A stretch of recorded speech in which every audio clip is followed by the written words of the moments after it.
think you're the host now. 23rd of February, Rabbi Furst, Pierke Avos, Purim. And you can record now. I need to share now. Okay. Right. Okay. So you have the picture of the second balloon from the bottom there. The second balloon? Believe Gimel so. Beit. Okay, I see. Rabbi Hanina. Right. Sagan HaKohanim Omer. So he was a chief, I guess, of the Kohanim. Okay. So, yeah, Sagan means like the assistant, the deputy. Oh, the Kohen. assistant. Okay. Oh. It's like Big Son and Teresh. They're deputies of the king, sort of. Right. Okay. So Hevet Mipalel Bishloma Shel Malchut. It says one, I guess, should pray for the welfare of the government. She'il Malay Mora'ah Ish et Reyehu Chayim Bila. Oh, She'il Malay. Okay. So, Right. CMLA meaning without it, meaning without the government, being there. Oh yeah, people would swallow the neighbors alive, it says. They would swallow the neighbor up alive. Right. I mean, there'd be no peace between people, meaning the primary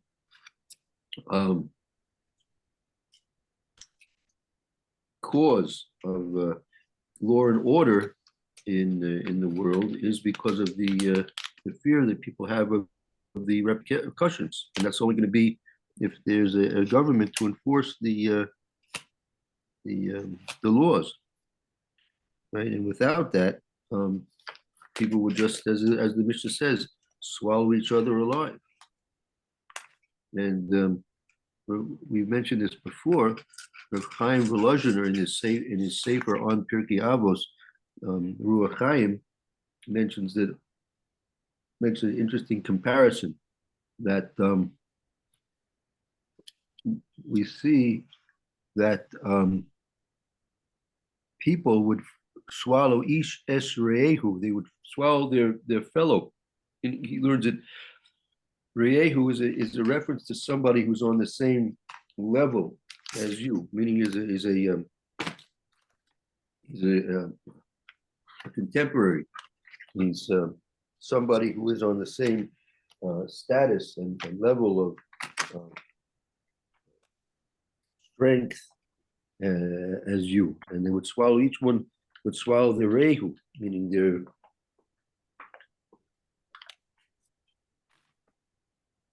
their companions.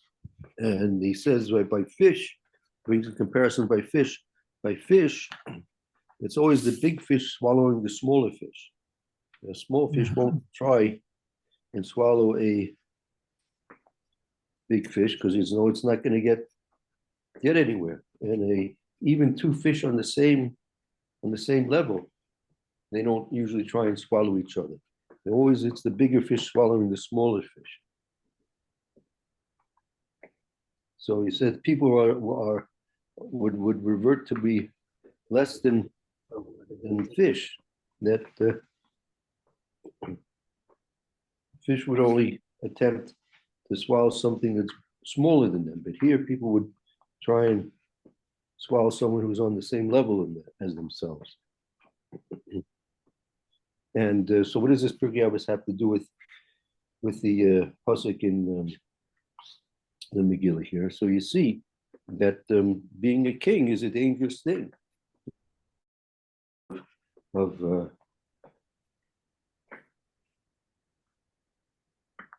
monarchies, and how many of the kings were deposed and even overthrown and even assassinated, right? Poisoned to death, all kinds of things.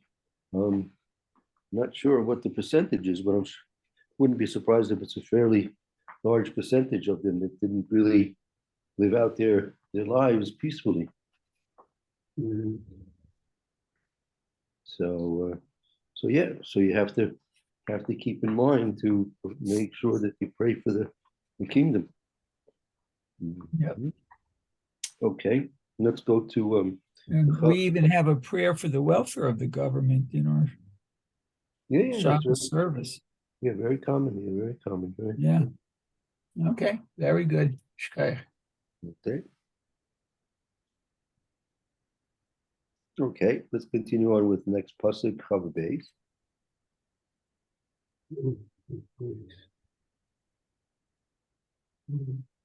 You want me to read again? Sure, you can continue. Sure, if you like. Pasuk Kaf Beit now. Okay. Yes. Okay. It says Vivada Adavar leMordechai Viaged leEsther Hamaka Vatomer Esther leMelech B'Shem Mordechai. Oh, okay. Okay, so what this thing became known to Mordechai. Tomer. But yeah. Right. It says here, right.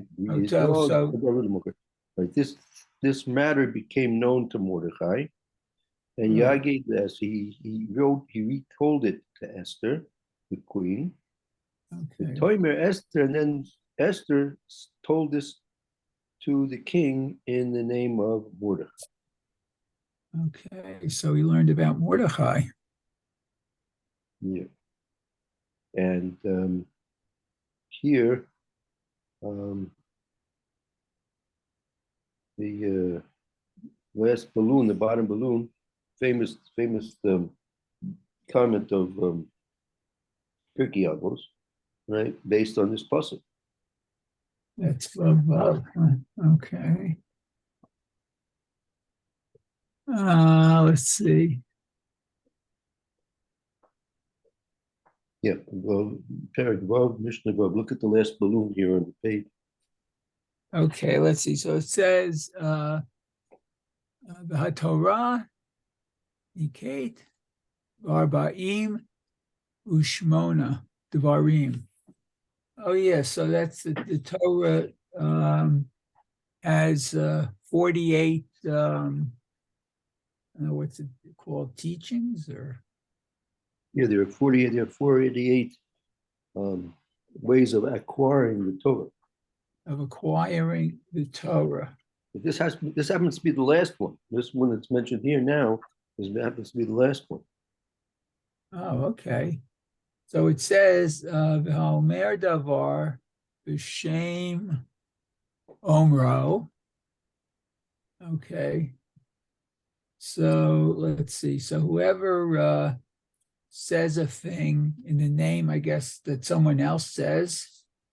Yes, the Shem Omer. They mention something in the name of the person who said it, right? Rather than take credit for themselves, they say it in the name of the person who mentioned it.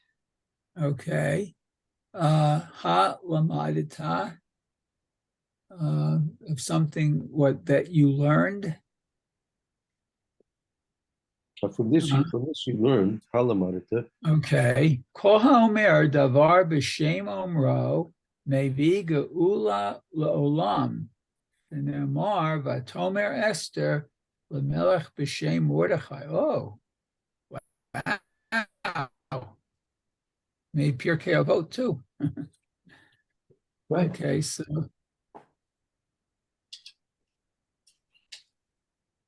I guess so. Whoever says something in the name of one who says it, I guess, brings salvation, geula. Right. Okay, or redemption, whatever, to the world. And right.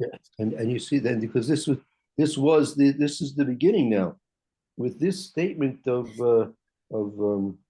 Esther to Achashverosh, that Mordechai has discovered a plot against the king, right? With this, with this is the whole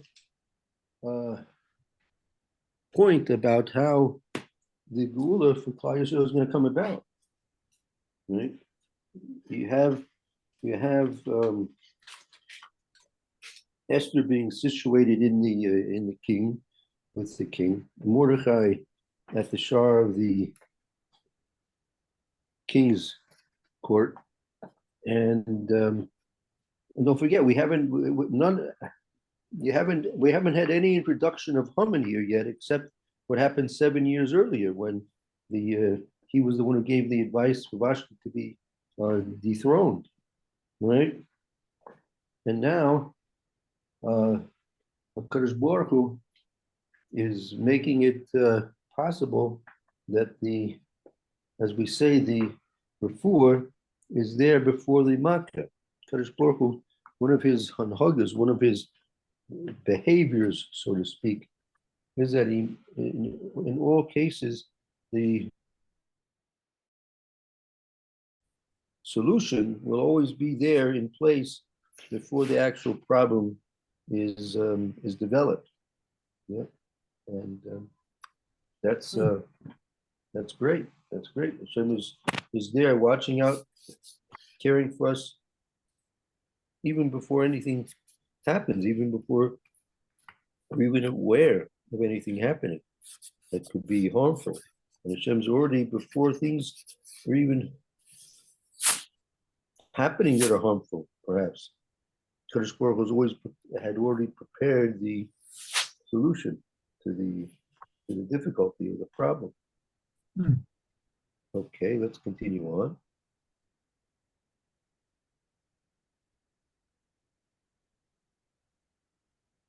Yeah, I'll go to the Chav Gimel, Pasuk Chav Gimel. Okay, so Gimel, let's see. It says, Vayvuvkash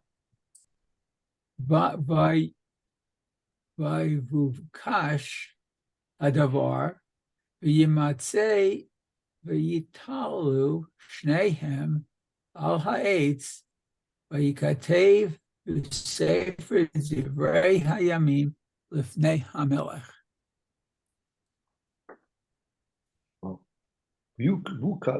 Uvukash, it was like investigated, right? The matter was investigated. I mean, Esther now said in the name of Mordechai that there's a plot against the king.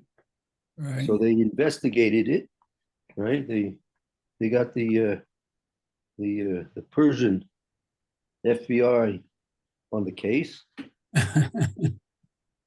And the Persian KBG discovered the plot, and Yimatzei was discovered, right? Yivukash, they was sought out, it was investigated the matter, Yimatzei was found out, discovered that was true. Yitlu Shnei Malates, and both of them were hung on the tree. And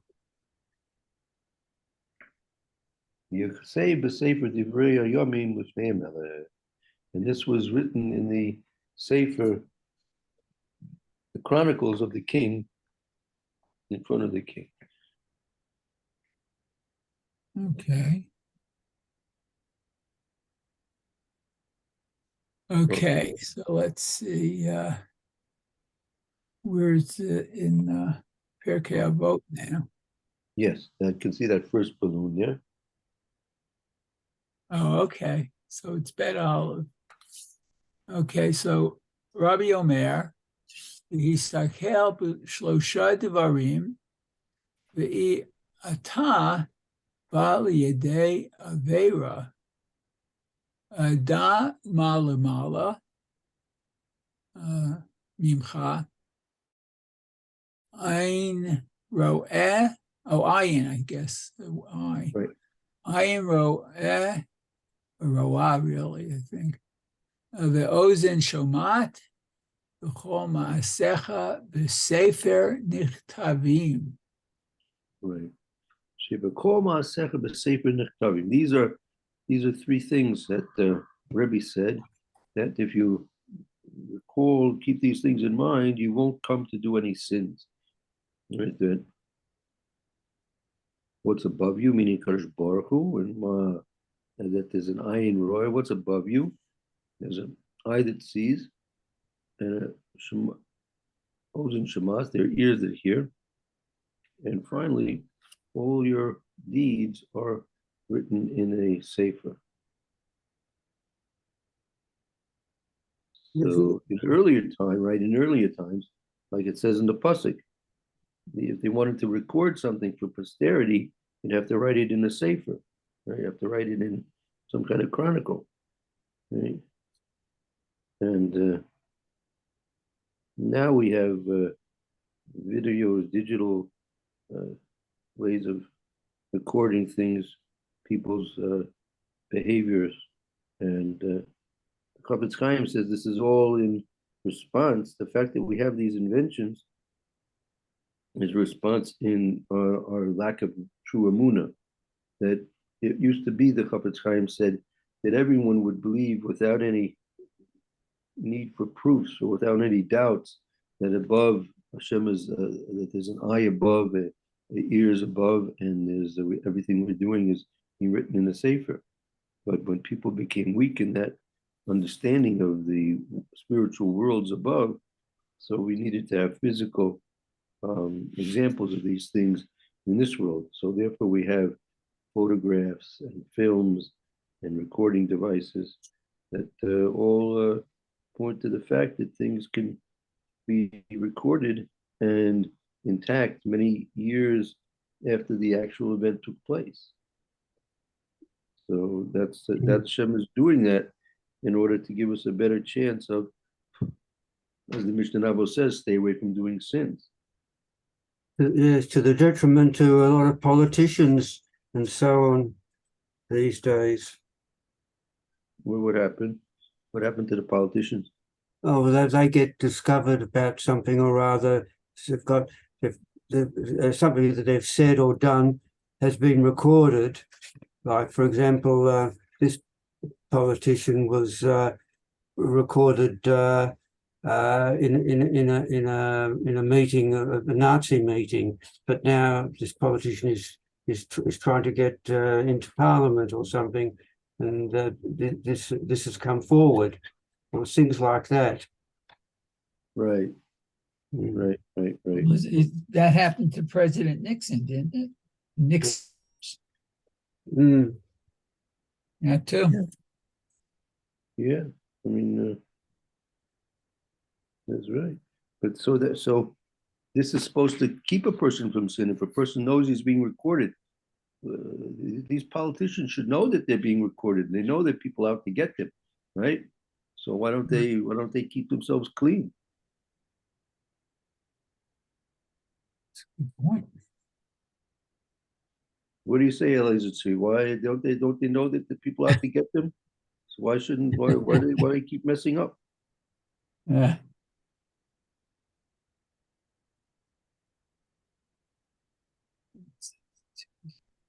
The answer is, I was once told this. I have a friend of mine. He's a criminal lawyer. He has a practice in Denver. Lives here in Harnof. He practices still. He goes back every once in a while back to the States for cases and stuff like that. So he told me that no criminal ever believes that he's actually going to get caught. Because if he actually believed he would get caught, he would never do the crime. So he wouldn't do it. So psychologically, every criminal, he knows he's doing a criminal act. He knows he's doing something wrong. But he has this belief, he believes it to be true, but it's really a false belief that he won't be caught. Because if he really believed that he would be caught, well, that would be the end of it. He wouldn't do the crime. So that's the psychology of a criminal. So yeah, the temptation is very great, and sometimes people just aren't strong enough to fight off the temptations, and they convince themselves that Yeah, they're doing something that's wrong. They probably know that they're being recorded right this very moment. Nevertheless, they go ahead with it because they convince themselves that they're different, that they'll won't be caught. We're being recorded right now. Yes, we are. Very good, Roy. That's right. So that means if you say a joke, you better say a good joke. But I know of a case where a person did think he'd get caught. Yeah. Yeah, he was in shul on Rosh Hashanah, and they had a fundraiser drive, and he got so excited and so caught up in the fundraising in the drive that he pledged an amount that he couldn't pay. And so then, as time went by, he didn't pay. They took him to Beis Din, and the Beis Din ordered him to pay. And so next Rosh Hashanah came along, and his wife said to him, "Now, Yankel, don't bid. Stay out of it. Don't do what you did last year." And so Yanko goes to shul, and they have the fundraiser, and they're bidding and bidding, and can't help himself. He starts bidding, and the bidding gets up to a high level, and he makes one more bid. He says, "I'll make that amount and court costs." And court costs. Yeah. He knew he was going to get caught. Yeah. There's always an exception to the rule. You're right. Yeah. You have people like that. Well, look, he was doing it for a mitzvah. Okay, let's see the next pasuk. Pasuk Aleph. That brings us to right. Pasuk Aleph. Okay, so that's, let's see, Gimel Aleph now.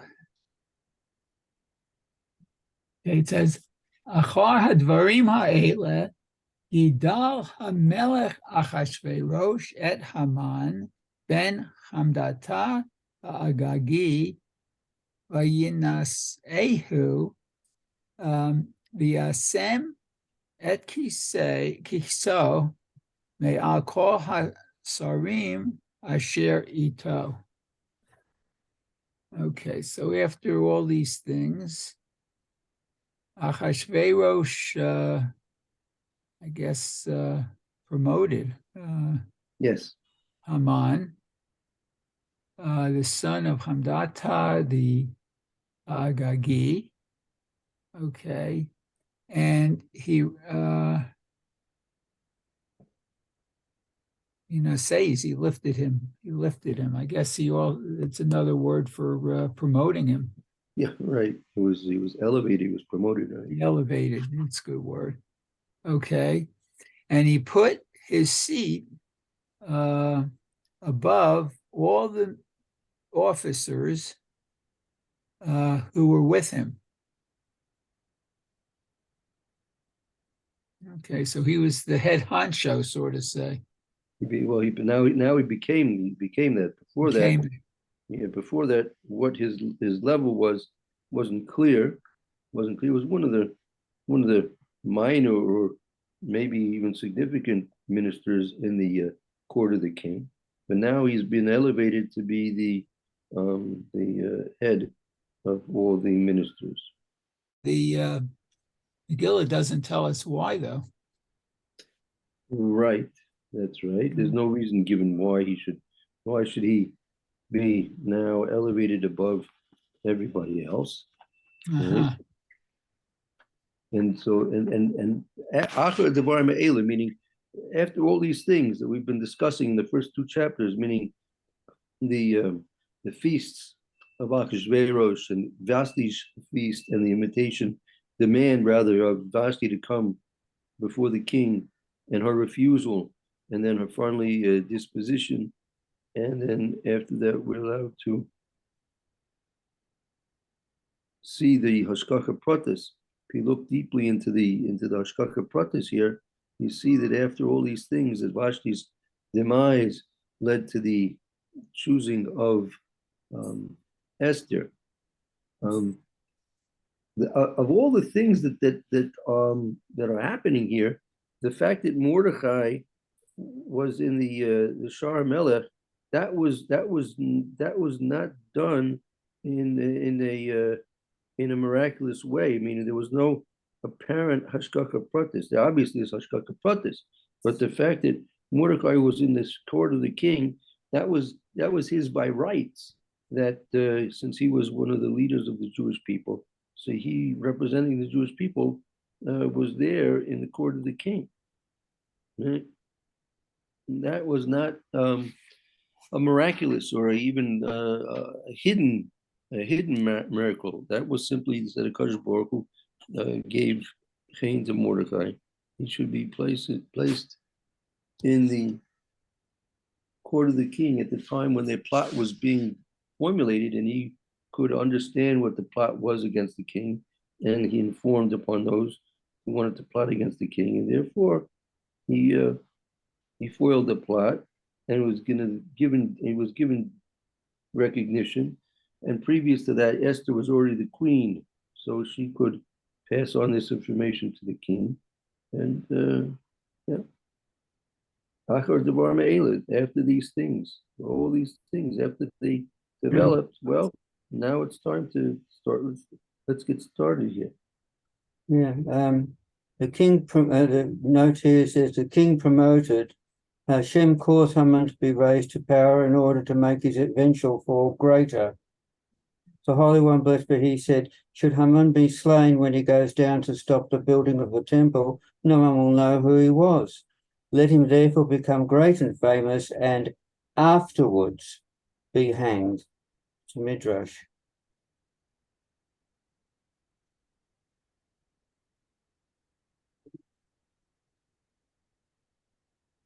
Yeah, the whole point here, meaning that he was in the shar of the king. Mm. Okay, and now Haman, now after all these things,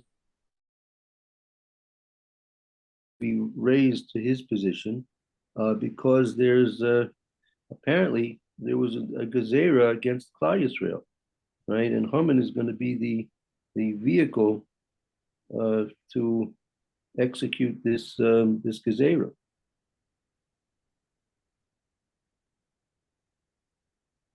Okay. Let's continue. Okay, so now we go to Pierke Avot. It says, Al vakesh gedula la'atzmecha yal tachmod kavod yoter mi limudecha aseh. At the end of it. Right. So here we see, now the question is, this Sorry, what does this elevation mean? of Haman, excuse me, Sorry, what does it mean? Al tivakesh gedula la'atzma, you should not seek renowned fame for yourself, right? Mm. Right? Va'al tachmod kavod yosem mimuludecha. Don't desire honor more than your learning. I mean, if a person's learned, he has a right to demand a certain amount of kavod, but it shouldn't be more than his actual learning allows. Mm. Okay, thank you. Right. So now this is in contrast with Haman.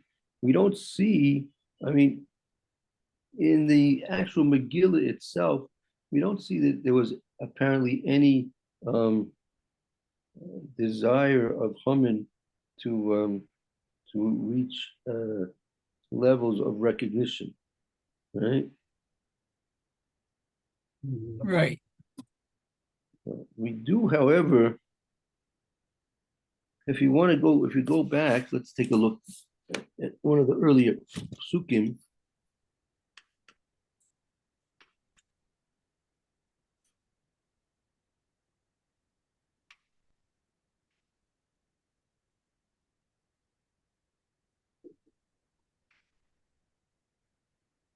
Okay. Uh,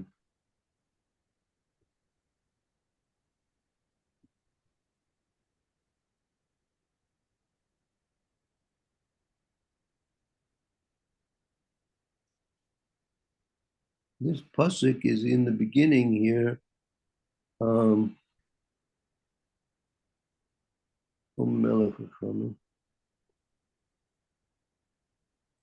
Yeah, if you look at pasuk in Perik Aleph, pasuk Tes Zion. It's Pasuk Tes.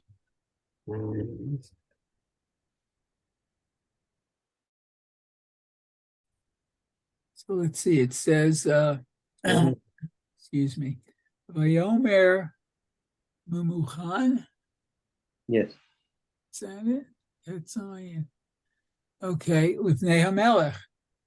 V'hasarim lo al hamelech levado avta vashti hamacha ki al kol hasarim v'al kol ha'amim. Right. So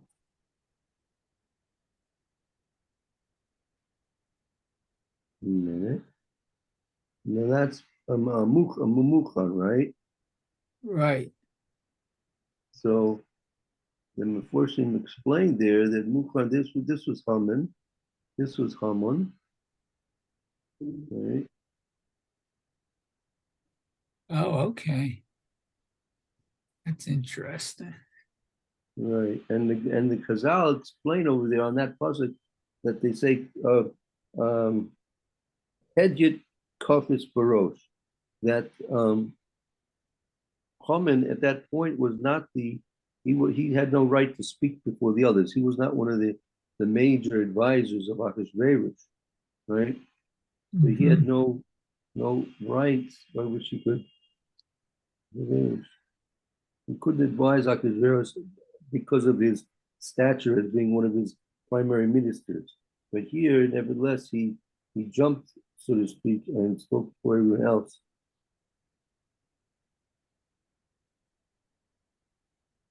So you see here that Haman, that's somewhat of a remez, but the Gemara learns out that Haman was really interested in his self-glorification.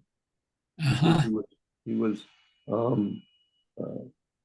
Kafis Baroshi in that previous pasuk in Pasuk Aleph, Perik Aleph rather, you see that he was interested in renown and fame, and here he's getting it. Like, and again, now the Megillah doesn't go into any details why Hashem is doing this. Why is Haman in the pasuk? It's not giving us any specific reason why he was chosen more than anybody else, but we know that was because he's from the offspring of Amalek, and then it's now time to reach an end to this offspring of Amalek.